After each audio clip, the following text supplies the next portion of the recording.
Hi అండి. ఇప్పుడైతే మనం శ్రీ జడల రామలింగేశ్వర స్వామి దగ్గరకు వచ్చామండి, అంటే శివయ్య దగ్గరకు వచ్చామండి.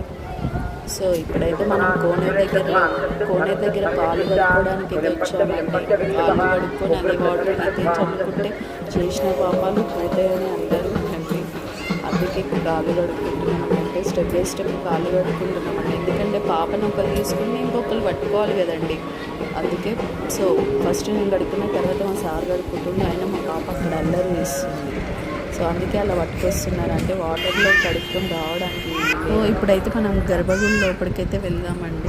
సో ఇప్పుడైతే బాబు అర్చన చేపిస్తానికి అయితే టోకెన్ తీసుకున్నాడు. సో మనమైతే నెమ్మది ఇప్పుడైతే గర్భగుడి లోపలికైతే వెళ్తున్నాము.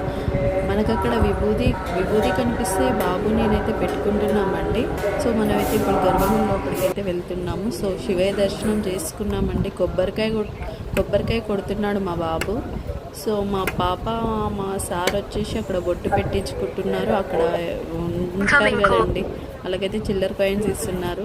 సో అదేవిధంగా ఆంజనేయ స్వామి టెంపుల్ దగ్గర అయితే నేను ప్రదక్షిణాలు చేసుకుంటున్నానండి. సో ఫస్ట్ అయితే మనం కొబ్బరికాయ కొట్టయితే లోపలికి వెళ్దామన్నాడు మా సారు. సో కొబ్బరికాయ కొట్టడం అయిపోయింది. సో ఆంజనేయ స్వామి గుడి లోపలికి వెళ్ళామండి. సో ఆంజనేయ స్వామిని కూడా దర్శనం చేసుకొని అదేవిధంగా శ్రీ రేణుకెళ్ళమ్మ తల్లి దగ్గరికి వెళ్ళామండి. సో అమ్మవారు లేకుంటే వెళ్ళామండి, మనకైతే మెయిన్ అమ్మవారే కదా ముఖ్యం. సో ఆ దర్శనం కూడా అయిపోయిందండి. పాప గంట కొడతా అంటే కొట్టిస్తున్నాడు. లాస్ట్ ఇక నేనైతే కొబ్బరికాయ కొట్టేస్తున్నా. మళ్ళీ పాదాలు, మనకు మెయిన్ శివయ్య పాదాలు కదండి.